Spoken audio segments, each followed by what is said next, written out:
അടിഭാഗം നല്ല ക്രിസ്പിയും അതുപോലെ തന്നെ മുകൾ ഭാഗം നല്ല സോഫ്റ്റ് ആയിട്ടുള്ള നല്ല അടിപൊളി ദോശ തയ്യാറാക്കിയാലോ. നല്ല ടേസ്റ്റ് വന്നിട്ട് കഴിക്കാൻ വേണ്ടിയിട്ട്. ഇത് വേണമെങ്കിൽ നിങ്ങൾക്ക് ഇടയിൽ മസാല ഉണ്ടാക്കിയിട്ട് അങ്ങനെ വെച്ചിട്ടൊക്കെ കഴിക്കാൻ പറ്റും കേട്ടോ. നല്ല അടിപൊളി ടേസ്റ്റാണ്. അപ്പോൾ ഇതിങ്ങനെ തയ്യാറാക്കുന്നത് കാണിച്ചു തരാം. അപ്പോൾ ഇത് ഞാൻ റേഷൻ കടയിലത്തെ പച്ചരി വെച്ചിട്ടാണ് കേട്ടോ ചെയ്തെടുത്തത്. ആദ്യം തന്നെ ഞാൻ ഉഴുന്നാണ് എടുക്കുന്നത്. ഒരു ഗ്ലാസ് ഉഴുന്ന് കേട്ടോ. ഈ ഒരു ഗ്ലാസ് എല്ലാവരുടെ കയ്യിലുണ്ടാവില്ല. നമ്മളിപ്പോൾ ചായ കുടിക്കുന്ന ഗ്ലാസ്സിലെ ആ ഒരു ഗ്ലാസിൻ്റെ അളവിലാണ് കേട്ടോ ഞാൻ അളന്നെടുക്കുന്നത്. ഉഴുന്നെടുക്കുന്ന നേരം പുതിയ ഉഴുന്നുണ്ടാവില്ല, അങ്ങനെ എടുക്കുക കേട്ടോ. എന്നാലാണ് നമുക്ക് കറക്റ്റായിട്ട് കിട്ടുക. പിന്നെ ഇതൊന്ന് നല്ലോണം ഒന്ന് കഴുകി വൃത്തിയാക്കിയതിന് ശേഷം നമുക്കിതൊന്ന് കുതിർത്താൻ വെക്കണം. നല്ലോണം തന്നെ കഴുകിയിട്ട് നമ്മളിത് കുതിർത്ത് വെച്ചാൽ മതി. പിന്നെ നമ്മൾ ഇതിലെ വെള്ളം കളയല്ലോ കേട്ടോ. ആ വെള്ളം കൊണ്ടാണ് നമ്മളിത് അടിച്ചെടുക്കുക. അളന്ന അതേ ഗ്ലാസ്സിൽ തന്നെ 2 ഗ്ലാസ് പച്ചരി ഞാൻ ഇതിലേക്ക് ഇട്ട് കൊടുക്കുന്നുണ്ട്. ഇത് വേറെ വേറെ പാത്രത്തിലാക്കിയിട്ട് ഞാൻ കുതിർത്ത് വെക്കുന്നത് കേട്ടോ. വേറെ വേറെ അരച്ചെടുക്കാൻ വേണ്ടിയിട്ടാണ്. അപ്പോൾ ഇത് നല്ലോണം കഴുകി വൃത്തിയാക്കിയിട്ട് നമുക്കിതൊന്ന് കുതിർത്ത് വെക്കാം. വെള്ളം ഒഴിച്ചിട്ട് ഒരു 3 മണിക്കൂർ അങ്ങനെ കുതിർത്ത് വെക്കട്ടോ. അങ്ങനെ കുതിർത്ത് വെച്ച അരിയാണിത്.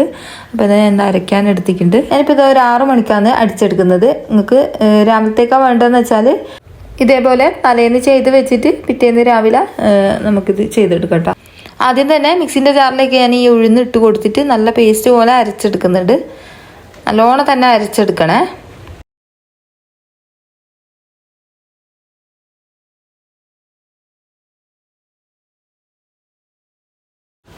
അപ്പോൾ ഇതിലെ വെള്ളം നമ്മൾ കളയേണ്ട ആവശ്യമില്ല കേട്ടോ. ഇതിൽ വെള്ളം ഉണ്ടെങ്കിൽ അത് ഒഴിച്ച് കൊടുക്കുക. പിന്നെ ആവശ്യമുണ്ടെങ്കിൽ കുറച്ചും കൂടി വെള്ളം ഒഴിച്ചിട്ട് നല്ല പേസ്റ്റ് പോലെ അരച്ചെടുക്കാം.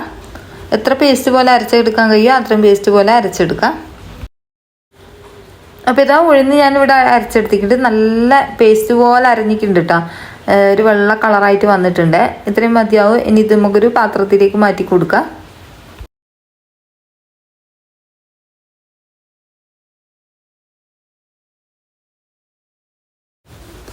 അപ്പോൾ ഇതാ മുഴുവനായിട്ട് ഇതിലേക്ക് അടിച്ചൊഴിച്ച് കൊടുത്തിട്ടുണ്ട്. ഞാൻ ഈ ഒരു കാസറോളിലല്ല കേട്ടോ വെക്കുന്നത്, വേറെ പാത്രത്തിലേക്ക് ഞാൻ മാറ്റി കൊടുക്കുന്നുണ്ട് കേട്ടോ. ഇതിപ്പം തൽക്കാലത്തേക്ക് ഞാനിത് ഇതിലേക്ക് ഒഴിച്ച് വെച്ചെന്നുള്ളൂ, ഒന്ന് മിക്സാക്കി എടുക്കേണ്ടിയിട്ട്. ഇനി ഇതാ നമുക്ക് ആ ഒരു അരിയും കൂടി ഒന്ന് അടിച്ചെടുക്കാം. അതൊന്ന് 2-3 പ്രാവശ്യം ആക്കിയിട്ട് ഞാൻ അടിച്ചെടുക്കുന്നുണ്ട്. ഞാൻ ഈ ഒരു ഉഴുന്ന അരച്ച ആ ഒരു ജാറിൽ തന്നെയാണ് കേട്ടോ അടിച്ചെടുക്കുന്നത്. അപ്പോൾ ഉഴുന്ന് വടിച്ച ആ ഒരു കൈ കൊണ്ടാണ് കേട്ടോ ഞാൻ ഈ ഒരു അരി വാരിയിട്ടത്. അതുകൊണ്ടാണ് ഈ വെള്ളത്തിൻ്റെ അകത്ത് ആ ഒരു ഉഴുന്നിൻ്റെ അംശം കാണുന്നത്. അപ്പോൾ ഇതാ നല്ലോണം തന്നെ അടിച്ചതിന് ശേഷം നമുക്കിതിലേക്ക് ഒഴിച്ച് കൊടുക്കാം. ഈ ഒരു ഉഴുന്നിൻ്റെ കൂട്ടിലേക്ക് തന്നെ ഒഴിച്ച് കൊടുക്കാം. ബാക്കി അരിമാവും കൂടി ഇതിലേക്ക് ഇട്ട് കൊടുത്തിട്ട് നല്ലോണം തന്നെ അടിച്ചെടുക്കുക. നിങ്ങൾക്ക് വേണമെങ്കിൽ കുതിർത്തുന്ന സമയത്ത് തന്നെ ഉലുവ ചേർത്ത് കൊടുക്കാം കേട്ടോ. ഉലുവ ചേർത്ത് കൊടുത്താൽ നല്ല ടേസ്റ്റ് ഉണ്ടാവും. അപ്പം വേണമെങ്കിൽ ഉലുവയും ചേർത്ത് കൊടുക്കട്ടോ. ഞാനിപ്പോൾ ഉലുവ ചേർത്ത് കൊടുത്തിട്ടില്ല, ഞാനിങ്ങനെ തന്നെ ചെയ്തെടുക്കുകയാണ് ചെയ്യുന്നത്. അല്ലെങ്കിൽ ബിരിയാണി അരിയില്ലേ, അത് കുറച്ച് ചേർത്ത് കൊടുത്താൽ നല്ല ടേസ്റ്റ് ഉണ്ടാവും കേട്ടോ നമ്മളെ ദോശക്ക്. അപ്പം അതാ മുഴുവനായിട്ട് ഇത് ചെയ്തെടുക്കുന്നുണ്ട്. എന്നിട്ടിത് കൈവച്ചിട്ട് നല്ലോണം തന്നെ മിക്സാക്കി കൊടുക്കുക. ആ ഒരു ഉഴുന്ന് എല്ലാ ഭാഗത്ത് എത്തുന്നത് വരെ ഒന്ന് മിക്സാക്കി കൊടുക്കുക. അപ്പോൾ ഇതാ ഞാൻ പാത്രം മാറ്റി കൊടുത്തില്ല കേട്ടോ. എന്നിട്ട് പാത്രം മാറ്റി കൊടുത്ത് നമ്മളിപ്പോൾ ചൂടുള്ള സ്ഥലമില്ലേ, ഇപ്പോൾ നമ്മൾ ചോറൊക്കെ വെച്ച് കഴിഞ്ഞാൽ അവിടെ ഒരു ചൂടുണ്ടാവില്ല, ആ ഒരു സ്ഥലം വെച്ചാൽ മതി. ചൂടുള്ള സ്ഥലം എവിടെ ആയാലും അങ്ങനെ വെച്ച് കൊടുത്താൽ മതി കേട്ടോ. നല്ലോണം തന്നെ പൊങ്ങി വരും. അപ്പോൾ അതായത് ഇതിലേക്ക് പാകത്തിനുള്ള ഉപ്പും കൂടി ചേർത്ത് കൊടുക്കുന്നുണ്ട്. എന്നിട്ടൊന്ന് മിക്സ് ആക്കിയിട്ട് നമുക്കിത് ചുട്ടെടുക്കാം.